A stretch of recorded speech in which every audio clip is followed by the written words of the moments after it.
And I'm Dave. Yep, you heard right. But not the type that you're thinking of. We realize you spend more time with people at work than you do with the people you love most. We're going to discuss the interactions such as the games played at work, building the right and avoiding the wrong relationships.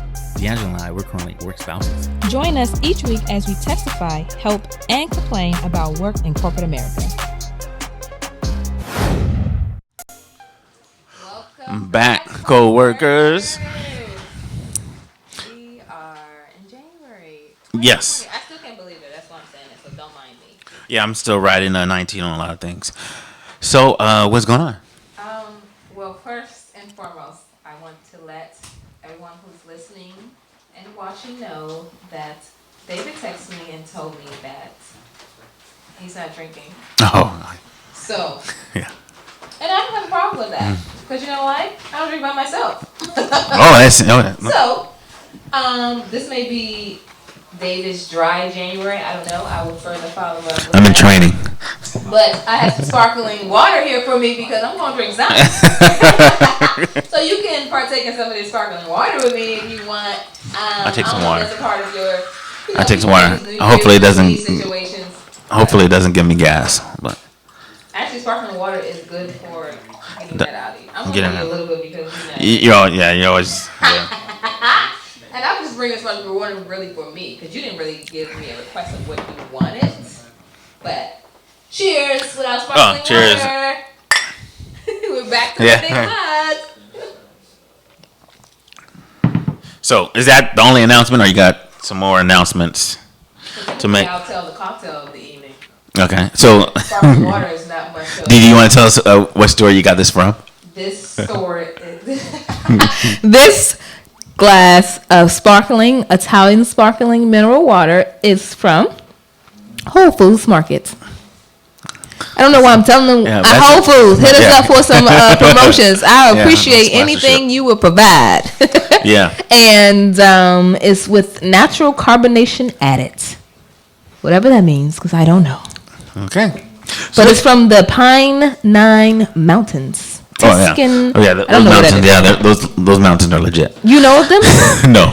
But okay, so let's jump into the topic. So the topic is identity theft. Be who you are and be great at it. That's the title of the topic. So when we talk about identity theft, I'm not talking about the credit card and that type of identity. I was theft. wondering. I was like, huh? Yeah, what does that mean? Identity theft on the job, and we're not even talking about people stealing your identity. But we could go into that. People stealing like the way you work and your workflow and your vibe and things, stuff like that on the job. But what about when your company, your employers? Wait, David. I did want to say something. Okay, go ahead. Let's bring it back. Only because I realized that we don't have segments. And I think we need to take into consideration of implementing some segments. We have two segments, a drinking segment. We jump not outside of the drinking segment. Okay. I think we should incorporate some other segments. Okay. The drinking segment isn't the segment. We don't sit here and talk about drinks for 15 minutes. Okay, so then I introduced the drink, we cheers, and then we started the show. That's what we call the introduction. No, we have a segment. Meet and greet. You introduce, you get into the details of the drink. So okay. I would say that's a segment. Okay. But do you have like a segment suggestion or something that you want to I think we should ask our audience to actually tell us some segment suggestions. Okay. And I did do a poll on our social media on Instagram. Okay. And because we got some facts from our network from BuzzFeed, who we launch our podcast through for listening for a podcast.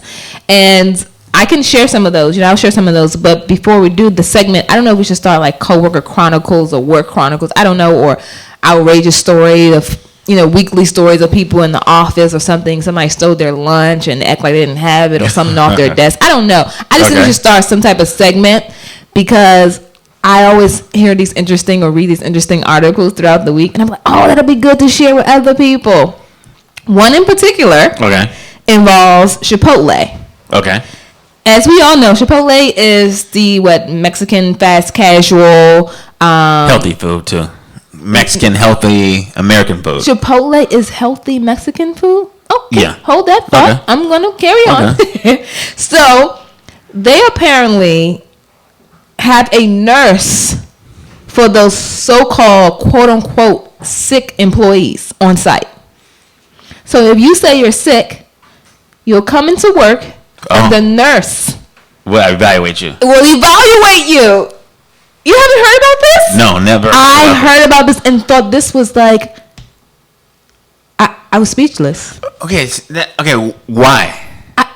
Okay, so why Chipotle CEO said was that, quote unquote, I'm going to quote you because we have nurses on call so that if you say, hey, I've been sick, you get to call into the nurse and then from there, the nurse will evaluate. We have a very different food safety culture than we did 2 years ago.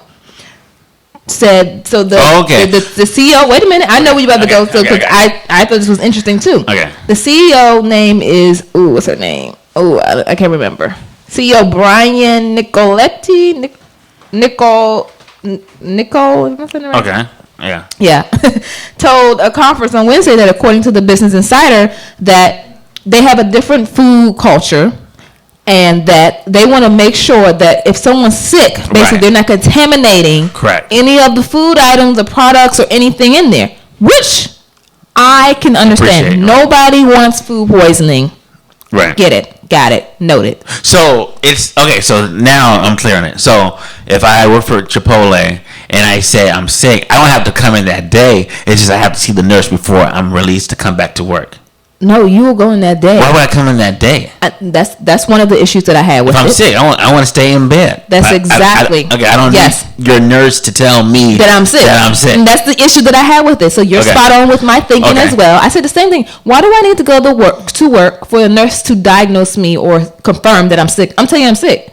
Even if I may be sick with something that I don't want you to know. Maybe I do have food poisoning and I don't want you to know that I'm going to the bathroom every 5 minutes. Right. Like, I don't want to have to come to work. I'm sick. Just take that I'm sick, you know? Yeah. But I understand Chipotle trying to be, you're trying to do it like a precautionary thing because they have had that issue where they had a contaminated food and it really, really messed up their stocks for a good little while. People were still boycotting. It was like boycotting Chipotle for a while. Yeah, but when people always go back. Oh, and people were not stopping who already heard the news as well. You hear, food happening. I remember with the chili, with a finger in the chili at Wendy's. Yes. I stopped people for about 12 hours, but then they were back. It. Yeah. Yeah, but okay. I thought that was an interesting article because I was like, either somebody's trying to make sure that you don't claim sick at this company because you know how people take their sick days and they're really not sick, but it don't matter.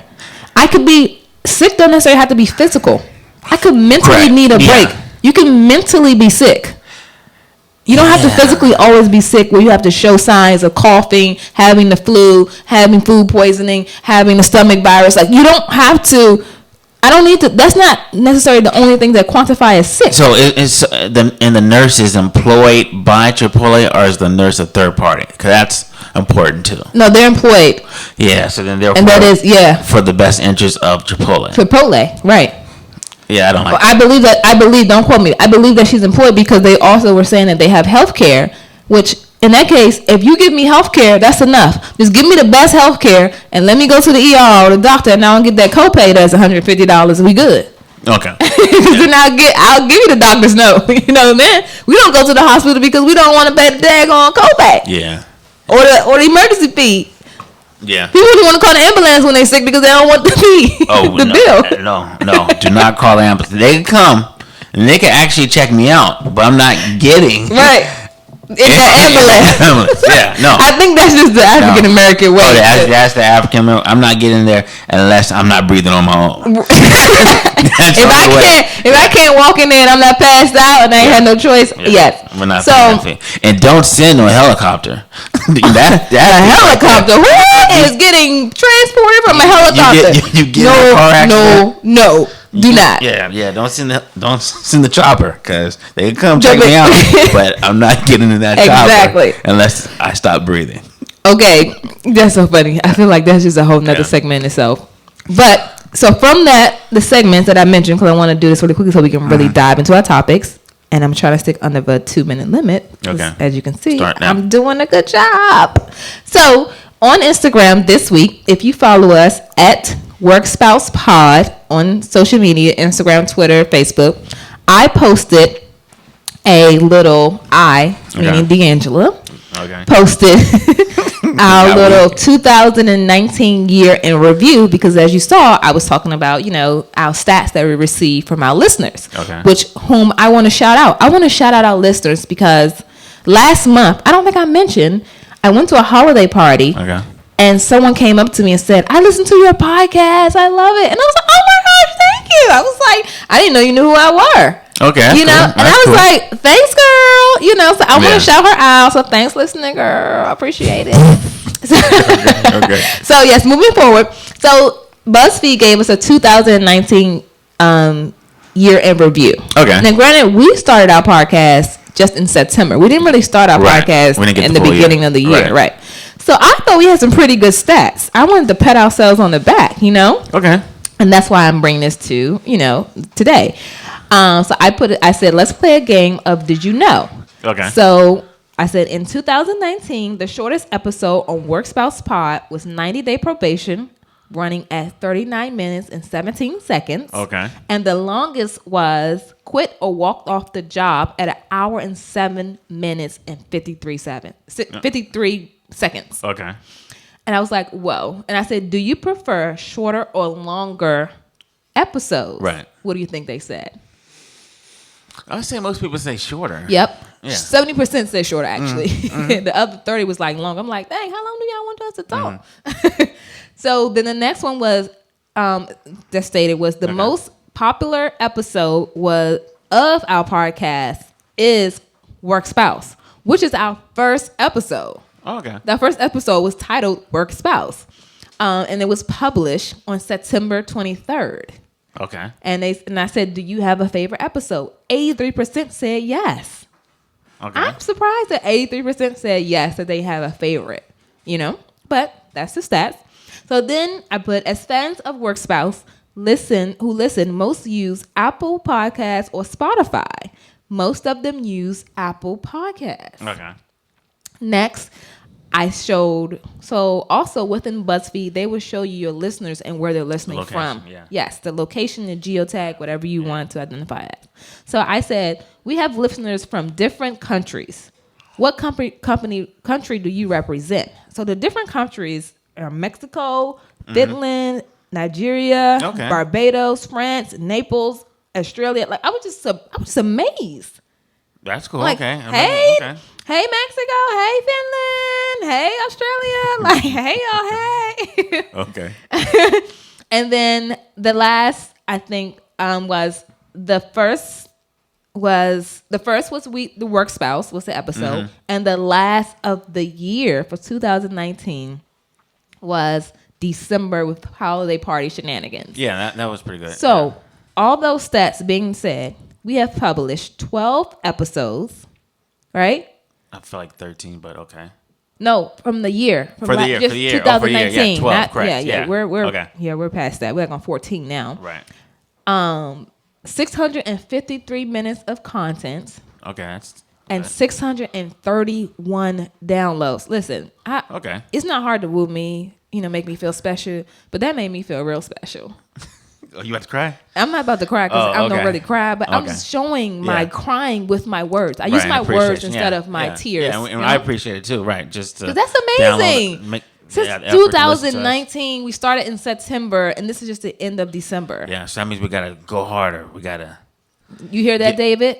You gotta go hard. Yeah, and give listeners more content that they can enjoy. With that being said, I wanted to plug our listeners and say thank you, listeners, for continuing to listen, continuing to engage, and I would like more engagement. I'm just saying. Yeah, I want more engagement from listeners. I want to know the things that they agree, things that they disagree on, that they want to challenge our thought process, our thinking of our opinions, approach, or whatever. People don't like my opinions, but I like others, so I want to hear it. I like opinions. Yeah. And topics, now that we're on a segment, because I think we should start to incorporate some segment, because I think you and I text like funny things back that we hear or see, so we should share that and make it a segment so that we can share with everyone else. I'm thinking about some segments. So if you guys got any funny segments or anything interesting to say, or something that's happened at your office environment that was crazy, call us, write us. We can talk about it on the air. Like, ask us our opinion. That'll be so freaking amazing. I would love that. Yeah.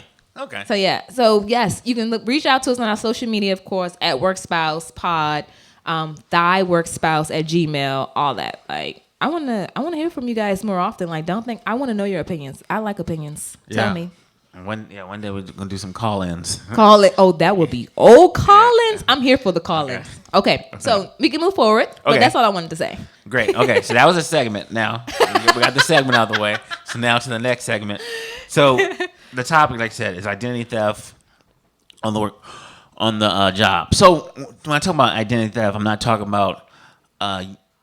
We could dive a little bit into maybe somebody stealing your style or the way you do your job, or just the way you interact with people. People may, be stealing from you in that way. But where I want to take this conversation is identity theft, where your employer takes your identity so you can conform like the company.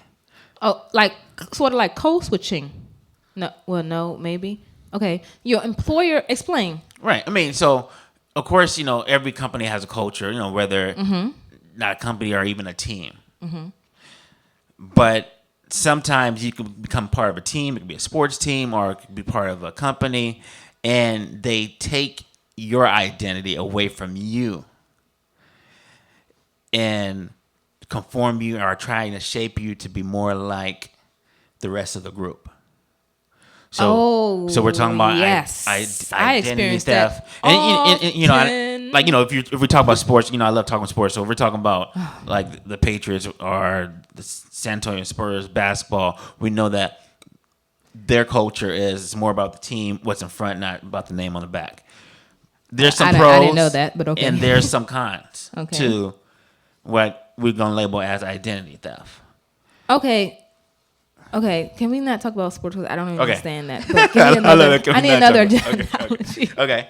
I'm sorry. Well, I mean, we can, but like, you're going to have to break it down to me so much that I don't know if you want to do that. No, but it's good not just for you, it's good for the audience. Oh, yeah, I agree. So I enjoy sports. I just don't know what you were saying. But you could get this. Okay, because you're so smart. You could get this. So if I'm building a championship team, I want this team, just like I'm building a championship organization, I want them to make moves that are in the best interest of the team, the organization. Okay. If they're going to talk to the media, I want them. I want. Oh, I see. You don't want them to mess it up. You don't want them to say nothing racially wrong. I want to filter their words. Yeah. Okay. So when you do that, you are quenching the person's identity. Because they're not being... because you're saying they're molding them into what they want. And they're not being who they truly are. Gotcha. And there's times to do that. There's times to, go ahead and just listen to the PR and just take that route. But even in companies, it's like, you are who you are, and you're more comfortable when you can truly be you. Yep. But when you have to come in and you got to put on blue shirts and a tie, like everybody else, and look like all the other schmucks or whatever. Schmucks. So then it's like, we lost who you are. Okay, so do you think that maybe a $5.6 million contract can change who you are? Yeah. All right, then. There's the answer. But change on. But that's only... But then you have an option, because there might be other organizations that would say, hey, you know what? You could come to our organization with your hair dyed. You could come to our organization looking like this and be who you are. But look how much issues they had with that. So, because I know a little bit about sports drama, because I do watch Ballers, although I don't. Ballers, okay, got you. And if you know the HBO show Ballers, I love the show. Granted, y'all, I don't know nothing about football, but that's a whole nother story. So, about the Antonio Brown thing, that's his name, right? Mm-hmm. He's like really doing crazy stuff in the media and all these things. And I noticed through guy friends who talked to me about this particular person. Yeah. And I thought it was interesting, and thought some of the things that he did were very forward. Like wanting to get out of the contract. I think he did some of those things because he wanted to get out of the contract that he was in. But it would fell on him versus them actually doing it. So you know how, like, if you're on a job and you no longer want to be there, but you're not quitting because you don't want to go, you want to receive unemployment.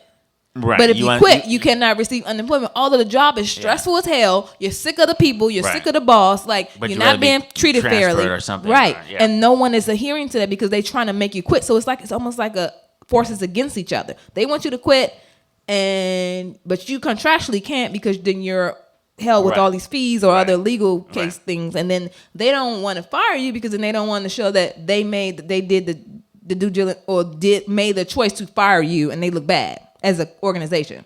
So I feel like some of the things that he did was very savvy and actually smart if he didn't want to be there. Now, granted, I don't know his lane because as I'm seeing other things in the news, it seems like he's not quite the sharpest knife in the drawer. So I don't know what he's going or what his intent is. Now, I think sometimes you do have to be a rebel or a person for the cause to get what you want or let people know, hey, this is what I'm going to do. Because I feel like if you're already going to play the game, you already have a chance of losing anyway. Mm-hmm. If you're going to lose on your accord. That's how I look at it anyway. Like if I'm going to lose at something, I'm going to go out how I want to go out. I'm not going to go out how you want me to go out. Does that make sense? That makes sense. But even just talking about Antonio Brown, I think, the higher you go up, the more money you get paid, the sharper the people in your camp or your team needs to be. Mm-hmm. And you got to have accountability because, whether, when you make a lot of money or you got a nice position in your career, and you're, somewhat important to someone or to a group of people, you start building an ego. And then, and that's a natural instinct. You start to become very pompous because, hey, I'm worth $25.6 million. What you gonna tell? Like, you build up this, and I got all these fans. I bring in this much money or this ticket sales or whatever the stats are and how that all works. Yeah, I don't know all. But in order to sustain that success or go to the next bracket up, you gotta have sharp people in your corner. But do you think that's advising? But do you think that is really the people? Because, and this is why I'm saying this, because I feel like at certain levels of success, not everyone think that those people have their best interests at heart because the money has allowed them to think otherwise because of the opportunity that they were afforded. Yeah. And what I mean by that is, I get rid of all these people in my camp, right? Mm-hmm. Because I don't like what they're saying to me. I can do that because I'm pompous and I feel good and I have all this money and I have all this fame and this fortune. So if I get rid of all those people who want to keep me grounded and I get other people who are just about me paying them and being me making a name for themselves, or whatever that may have brought as social status, they're not going to tell me nothing worth my while. They're just going to tell me what I want to hear. But that's your own doing. Because you got rid of all these people that are actually helping you, shaping you into understanding how this works or how you should sustain a success when you actually got rid of them. And now you got a new group of people who don't really care that much about that. And everything perished because you think you got this on lock. You know what I mean? Like, so I feel like that's what that typically happens. It don't typically happen because they have those people sometimes around them. And then it's the opposite. Then you keep the same people around you who don't understand that level of success and don't know how to sustain it. Well, then it's like, as you're a rookie or whatever, a beginner in your career, you have, a team that's willing to grow and, they're going to make mistakes and you're going to make mistakes together. Mm-hmm. So it really comes down just to trust. You trusting, the player trusting their team? Just in terms of, the player trusting their team and the team trusting that the player is going to value their input, that's going to... But then you might have people that are just really after your fame and your fortune. I mean, that's why you just can't bring people in while you're at the top. Hopefully you came in with your own. Right.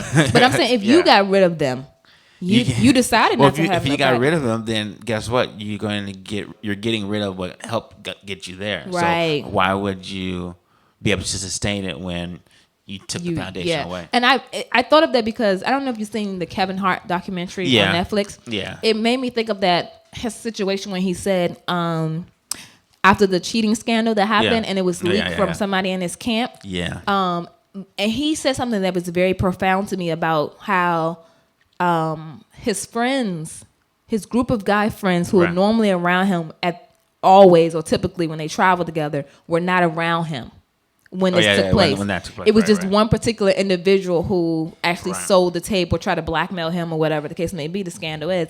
And I was like, but you still should be held accountable for your actions, you know? But I understand, like, for him, he's basically expressing that's what I needed to stay grounded. Yeah. I don't think anybody gets a pass for cheating. I'm just saying. But I can understand him having a group of people that keep him grounded around him, right? Because where he was on travel, he was by himself. And clearly, I don't know how this other person was enticing or being manipulative, because I do think there's people around others who manipulate them into doing things that they know are not right because they want to expose them because they are either jealous or envious. Yeah.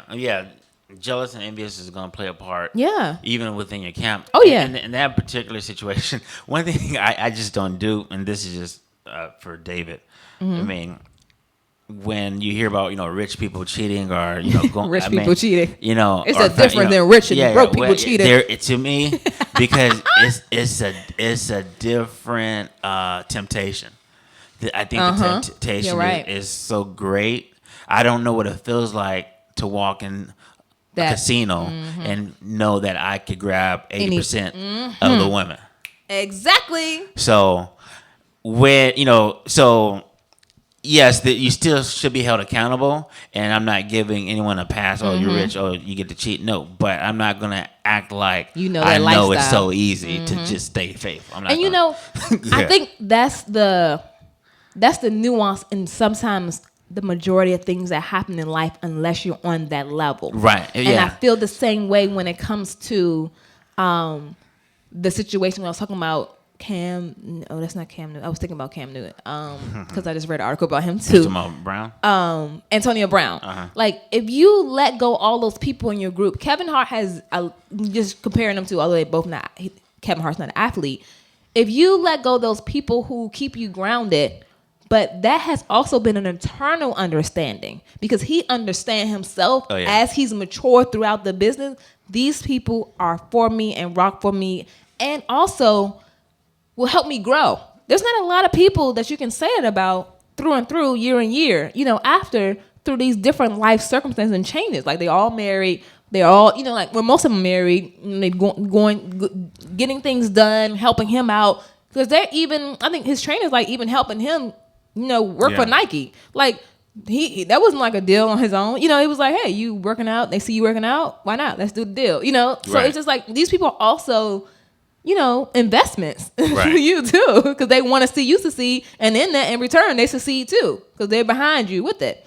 But I just think it's interesting because, like you said, you don't know their level of, like, how much they actually, or how much temptation they're faced with because of their level of success. Yeah. And I do take that into account when I'm reading articles. Yeah. But I know that many people who are not successful do not take that into account. They think that, that's the same people who win the lottery. I'm going to win the lottery. I'm going to keep my same house. Hey. I'm going to keep listen, when you win the lottery, you got to move to a whole new zip code. You got to be with a whole new, you in a whole different tax bracket. Everything in your life will change as much as you want it to stay the same. Right. I know some cats, making only $20 an hour, and they can, get a lot of girls. So imagine, exactly. Just, being charismatic and having an aura about your self-confidence. Yeah. But then being famous, add that. It's a lot. And wealthy. Because at this point, Kevin Hart is wealthy. So quickly, I don't know if you heard about Cam Newton's story. It was in my group chat today. Cam Newton, that's his name, right? Okay, yeah, Cam. Well, maybe you'll bring the reference home to me once I start telling the story. So apparently he has he was with someone, and the baby mother or the mother of his children. She has 4 kids by him, never married. Ooh. And he apparently has this Instagram model, quote unquote, somebody on IG to just take pictures of themselves all day, pregnant. The children of his, the mother of his children just had a child, and so did the Instagram model at the same time. So the mother of his children had the 4th child? Yes. And the Instagram model had one child with him at the same time. And apparently they were spotted at his restaurant. Together, she lives above the restaurant. She lives in the complex above the restaurant. Apparently, I don't know the where. The Instagram model. Yes. Okay, so the existing baby mama. Yes. She has accepted. I don't know. Okay, so this is that's what I want to ask you, because we're talking about this fame and stuff. So with all this going on, she's the mother of his fourth child just in October, apparently, from what the article said, which means they both had a child at the same time, which means he was screwing both of them at the same time. She's been with him for a long period of time and been with children for a long period of time, like in childbearing, phases. She got 4 kids. Right. Yeah. Right? Granted, for how long they've been they're apart or whatever. She's paid out. Yeah. Right. But the point is this, right? Do you think at some point she should be held responsible for his actions? Or do you think that maybe, because if he got both of them pregnant and, granted, he's just not thinking about diseases and none of these things. And the thing in the group chat is, girlfriend and I was, discussing, all of us, or mainly one of my other girlfriends, back and forth. We were discussing, she felt like I don't feel like it's responsibility. Like, he should be held accountable because he did all these things. And if something happened to her, it's him, because he should get sued for putting her life at risk because he could have caught something and brought it back to her. Right? But I said, my case was like, people step out, whether they in their marriage or single, if you committed to someone, that's it. You're committed to them. If you decide to step out and give somebody something or do something, everybody's life at risk. I think when you put yourself in a position to be with anyone, you're taking a risk. So is it reported that the existing baby mama has an issue? Well, they are no longer together. Okay. So for me, I said, you don't know people's relationship dynamics or how they operate in the relationship. Right. He may have cheated. He may have been unfaithful at some point. I could have sworn I heard he might have had the green light. Who knows? And then I said, and then that's what I follow up and said. I said, and then you don't know what their arrangement is. Right. She could say, I said, I've seen it even on when I watched Housewives in the past. I think Evelyn Lazar, I forgot her last name. She was like, I don't care if you cheat as long as you use protection. I mean, that's how she felt. Yeah, and maybe that's what she told her man, because I think someone recognized, because she said if he gonna do it anyway, he might as well use protection, and that's how she felt. Whereas in others were like, do not cheat at all. But my thing is, we don't know their arrangement, so we can't say. But all I can say is that she's on his 4th child, and then they were like, oh, she wasted her life because she didn't get married. Who knows that maybe she didn't want to get married? Yeah. Or maybe she felt like, we did not get to the point of actually faithful enough or me trusting him enough to say, hey, you're trustworthy enough, I want to marry you. There might have been loose and holes or ups and downs. Relationships aren't easy. And then again, he's have a level of fame. This woman always throwing themselves at him. Yeah. But I don't think that it should be necessary on the guy to do that. You're openly continuing to be with this person. Yes, they may be, even if he's saying, yeah, I want to be with you, blah, blah, blah. If your actions don't show that, at what point do you say enough is enough? And I feel like he got another child by another woman while she has a child too. That's embarrassing, humiliating. This may have been her last straw, but that's it. Because you continue to have kids with this person. Regardless of if they've been faithful to you or not, you carried this out, right? But this may be humiliating and embarrassing because now he has a child at the same time, stepped out. Proof. I said, my biggest thing is anyone thinking about the kids?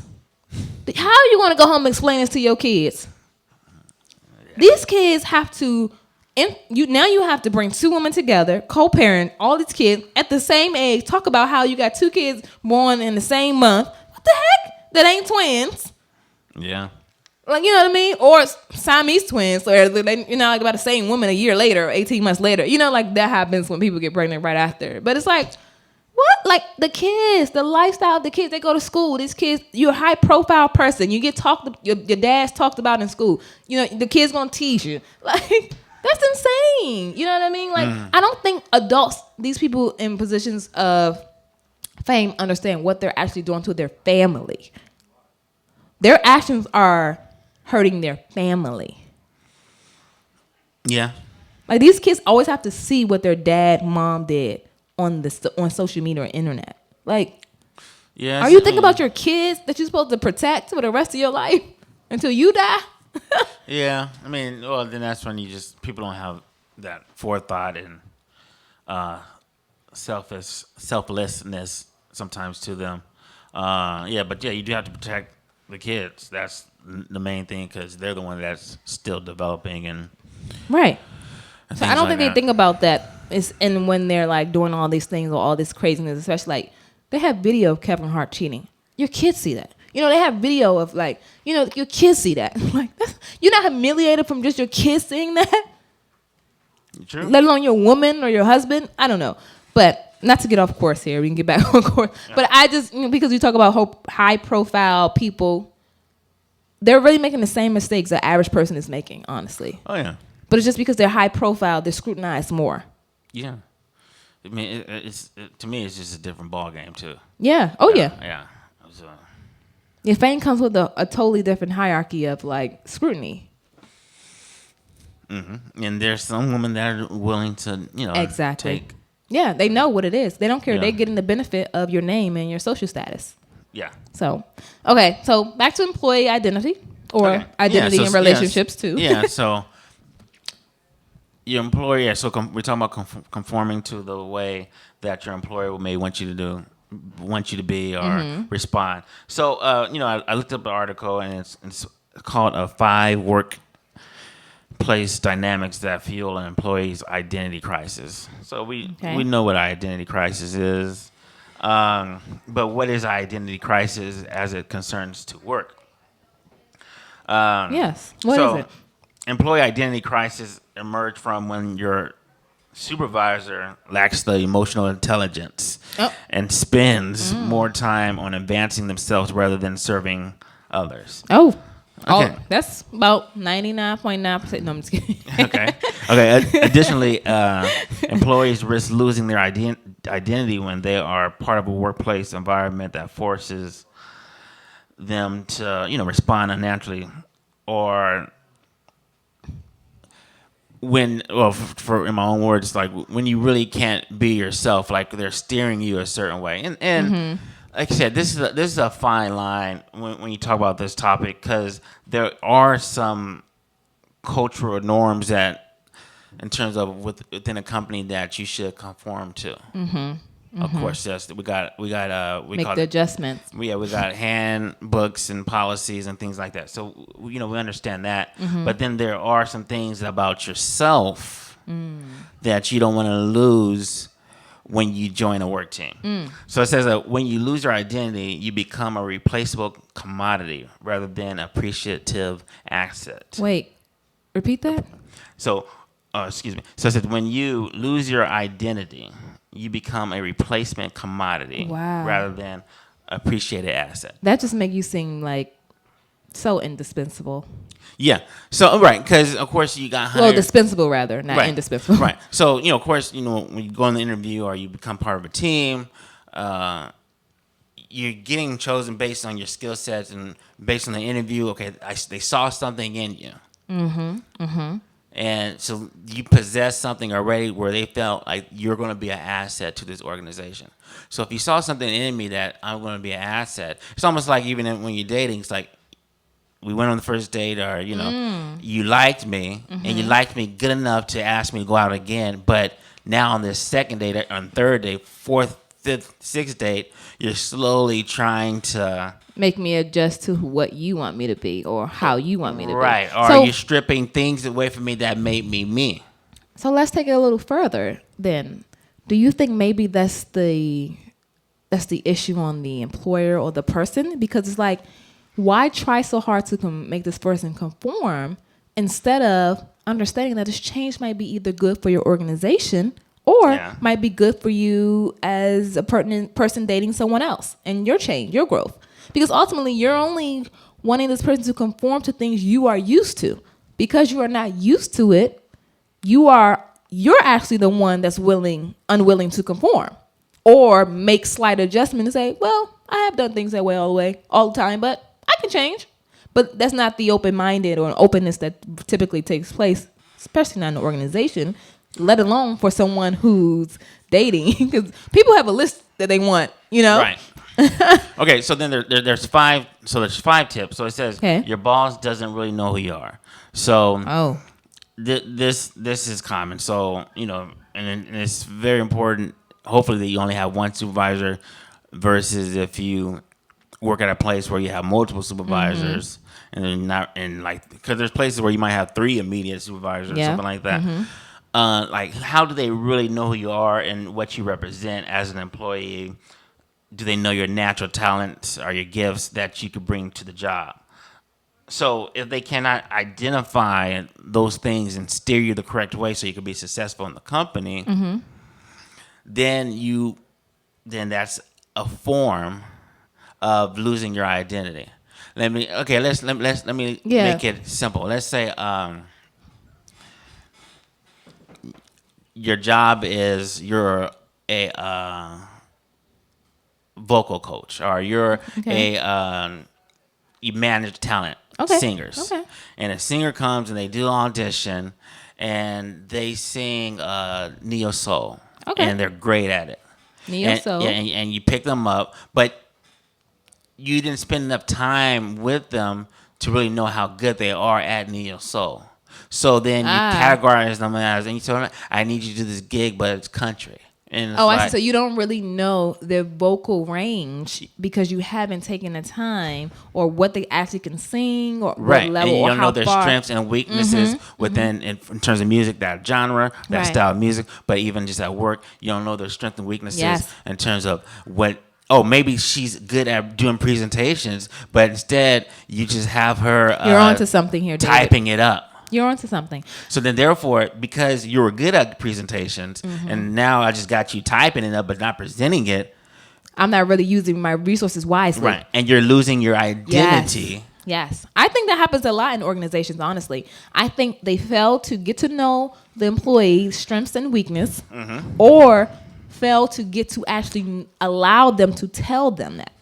Yeah. Like, hey, and they don't have to structure it in a way where they'll be, slap on the wrist for telling them their weakness or something they don't want to do. They should look at it as a learning opportunity to say, what would you particularly care to do in this organization? Or what is something that you would like to grow? Or how you would like to grow somehow in this organization? And they'll typically tell you that. Then they won't typically tell you something that they dislike, but everything you know within their likes will give you maybe what you thought they would like, but it's totally different. And like you said, going back to like, oh, they may do presentations very well, but they don't want to type it up. Right. I think the organization, as well as if someone was dating, do themselves a disservice when they do not allow themselves to learn their employees, to see how they can use them effectively throughout their organization. Because understanding someone's strength makes not only a happy environment, but a happy employee or a happy person that you're dating. Because they're able to feel good and feel rewarded internally that they're actually a part of the team, and they actually are needed and feel needed by their employer. Okay. So I think that's why some of these smaller companies versus larger companies, or these more, I guess, say open companies like Google, win. Because Google, I've toured Google. You can go around that campus and they got 24, like you can stay there for 24 hours. You can wash, you can do laundry. They want you to come in and do work at any time you want to, whenever you're doing it. And at the benefit of, we understand you got a house, you got stuff to do, so you can wash your laundry for free here. Oh, you can eat here, you can do this. Right. You can, they want you to they understand that creativity don't happen between a 9 and 5 window. Right. So they understand, hey, come when you need. Right. Do it when you feel the best. We want you to give us. We want you to produce great ideas. We want you to produce, top quality stuff. Well, we want you to do that on your time, knowing that we all have jobs, we all have obligations, but we want the best creativity out. We want the best of you in our organization. They invest in their people, and that's the main part. They invest in their employees, which make the employees return the investment. Right. So number 2 is, okay, so this is interesting. It says feedback is disruptive. So it says when you receive feedback, consider the source. Other times the feedback we receive from our workplace supervisor, our colleagues, disrupt our ability to improve performance rather than inspire us to be better employees and better team players. And this disrupt feedback make us feel that we don't fit in the organization. What? So explain this. So you have to consider who's providing within the organization.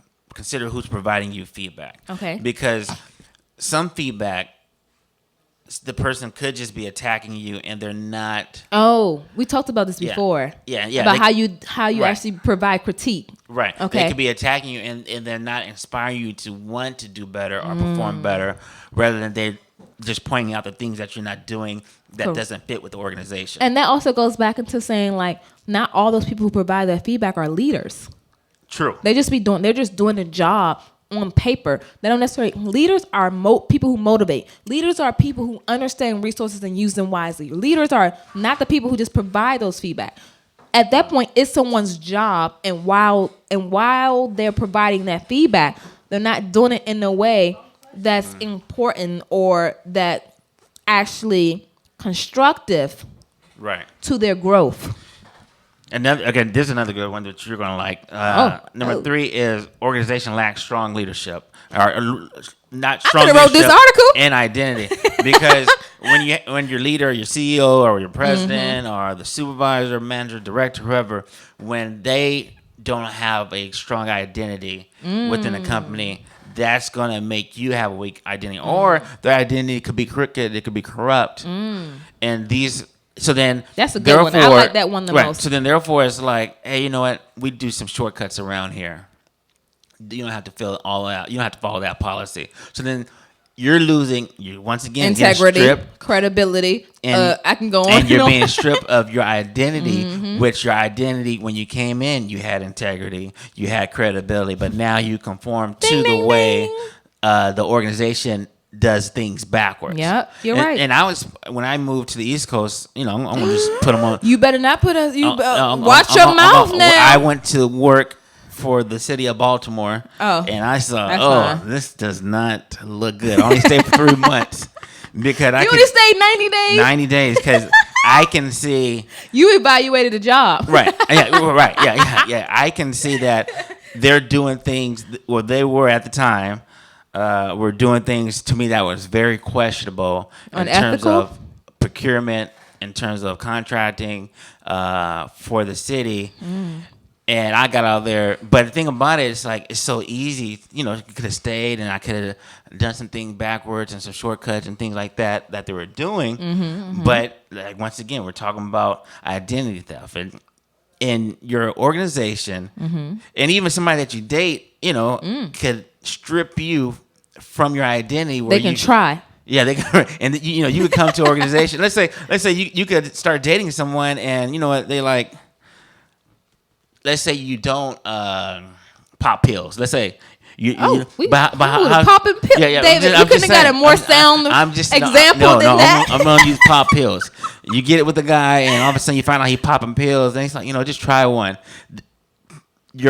The person you date, your partner, they can influence you out of your identity. Yep. And I just say popping pills, but it could be something simple. I think it's all the time. You could. I think it happens all the time. Not popping pills. Not working out. You go from working out to not working out because he encourages you. Stay home, stay on the couch. I want you to get thick. I like when you have a booty. Things like that. So these are things that are stripping you from your identity, and that's why it's called identity theft.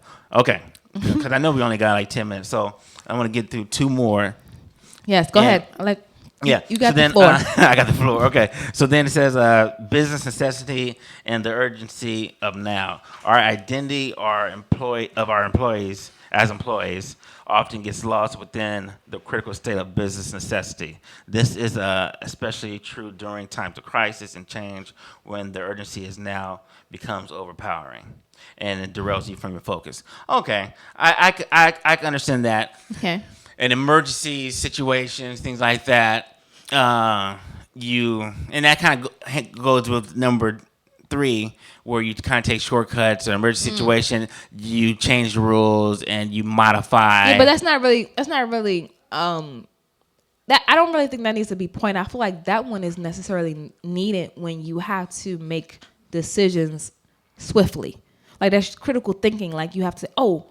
We may not have ever encountered this issue, but we need to make a decision right now because we're at the clock. You know what I mean? Like, I feel like that's your critical thinking or your mind, your wheels going as a person in hierarchy. Like, you got to get stuff done because it ain't gonna stop because you're having a bad day or Right. And number 5, matter of fact, because we're gonna jump to one more other thing. Number 5 is just the cultural integrity, and we kind of touch on that. Yeah, you touched on that on the one previously about like if you basically have an environment where the boss comes to you and say, "Oh, David, don't fill all that out. Just put this here." You're going to be like, "Okay." So you don't know when to apply that and when not to apply it. You may have a culture where we sign in and sign out for each other. So cover me. Hey, I'm just telling you. So like. The culture could be so corrupt. And so then therefore you just I've been in some corrupt environments, ladies and gentlemen. You just become part of that. So let's transfer that over to relationships. So it says 5 tips to maintaining your identity in a relationship. So I know you're going to like this. So we're going to. I am. Okay. I'm going to start and I'm going to let you finish each point. So it says. Thanks, David. Number 1 is. Have regular date night with your friends. You know me so well. Yeah. I got a date tonight, y'all, with my friends. Yeah.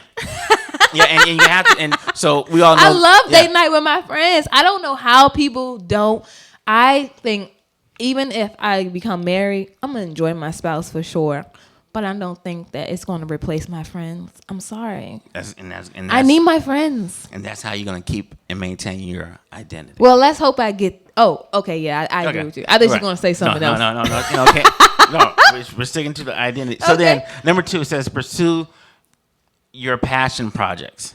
Now, that's... These are me! Yeah, so that's important. But one thing what I don't like, and it's cool, let's say... What?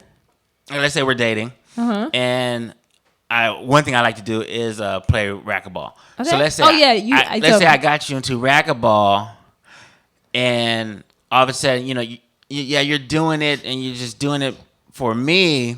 Mm-hmm. But then it's like, what am I doing for you? Let's say you like to ride horses. Yes, the return on investment. Let's say you like to ride horses, or let's say you giving up riding horses to play racquetball with me. Oh no! So now it's like the thing that made you, and you start doing all the activities that are just pleasure and pleasing me. That's not a compromise. That's not a compromise. But then what happens in that relationship is now we're doing everything that I want to do. Mm-hmm. You'd be like my wife. I get to pick all the movies when we're watching Netflix.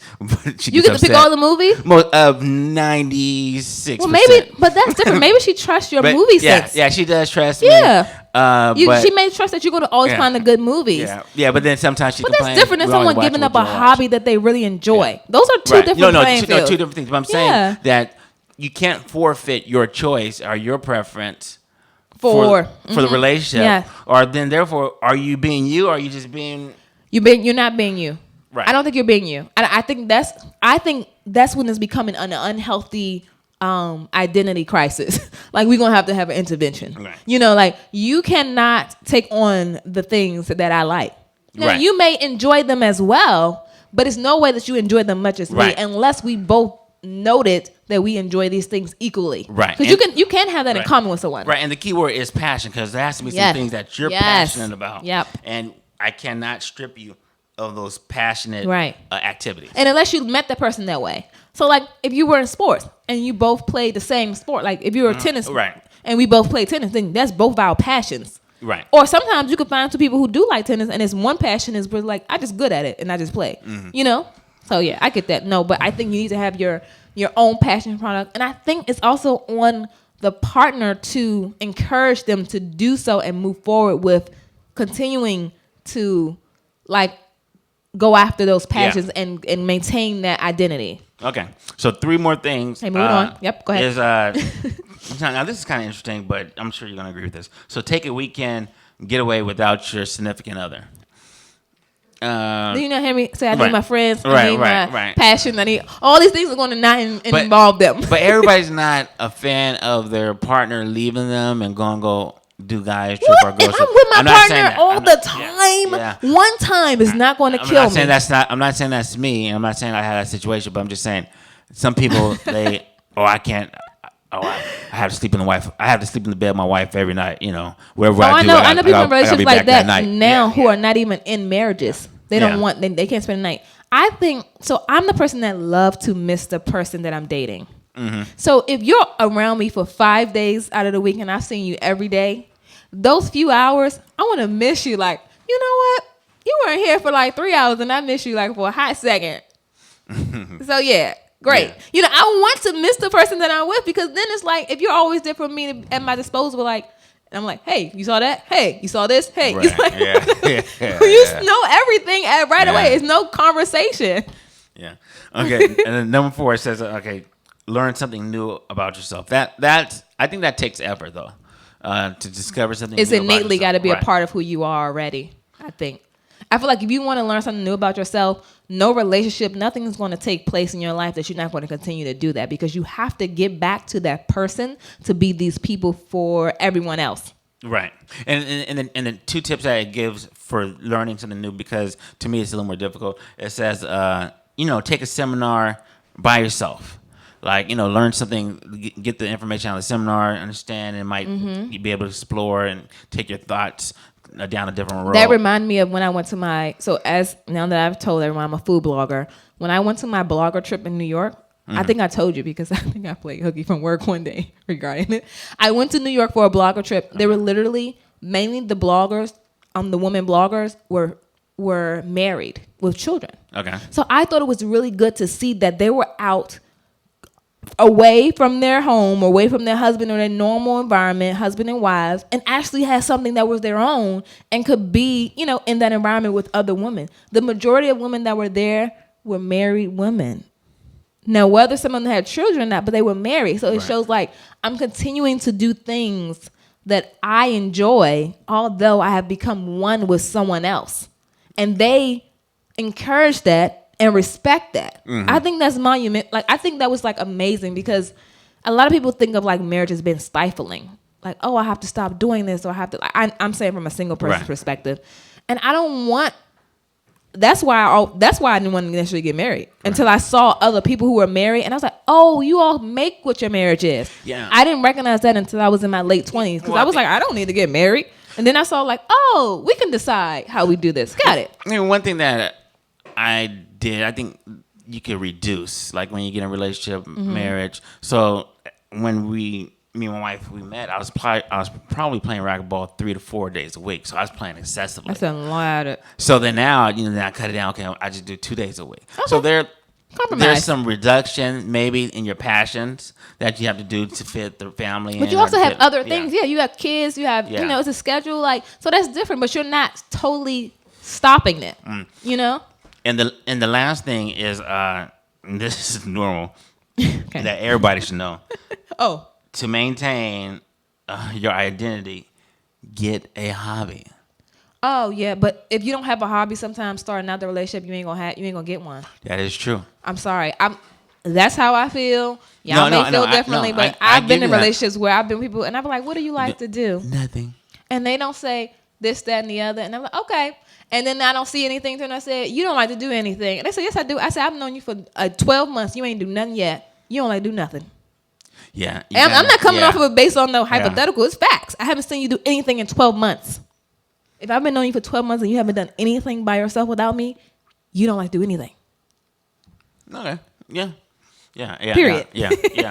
Yeah, I give you that. So the takeaway, for the listeners, today we're definitely talking about identity theft. Mm-hmm. And it's now, hopefully I gave you some tips on how to avoid identity theft.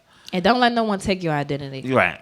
Within, the workplace and within your relationship, because the only way you're going to maintain happiness at work, you got to feel appreciated. You have to feel valued. You have to feel like you can be who you are and be accepted, and you contribute based on your natural skill, talent, and not have to quench who you are or your style, your personality, things like that. Of course, there's some uniformity that comes along with organization, things like that. However, there still is a fine line. In terms of relationships, it's a definitely turn off for me when a woman or a man lose their identity. And, it's a major turn-off. It's on my deal breaker list. Yeah, and I'm not saying go from, okay, you get with the man and he's a party animal and he partying all the time and now he changed that. That's a good change. There's some good changes that are good. Unless y'all like to party all the time together, because somebody's going to slow each other down. Right. But in terms of if you were used to going out 5 days a week and now you reduce it down to 0, come on, your identity was you were a social. To me, that's the identity. You have a social identity, so therefore you shouldn't go from 5 days a week to nothing. Maybe 5 days a week to 1 day a week, 2 days a week, some type of occasional happy hours, things like that. So, losing your identity, because once you don't have your identity, there's like who are you? What do you stand for? Where are you going? What's the vision for yourself? What is your end goal? If you don't have identity, you're just lost to me. Yeah. So tell us, coworkers, what you think. And have your identity been stolen? I like that. Till next time, coworkers. Hey, I'm D'Angela. And I'm David. And we're work spouses. Yep, you heard it right. But not the type that you're thinking of.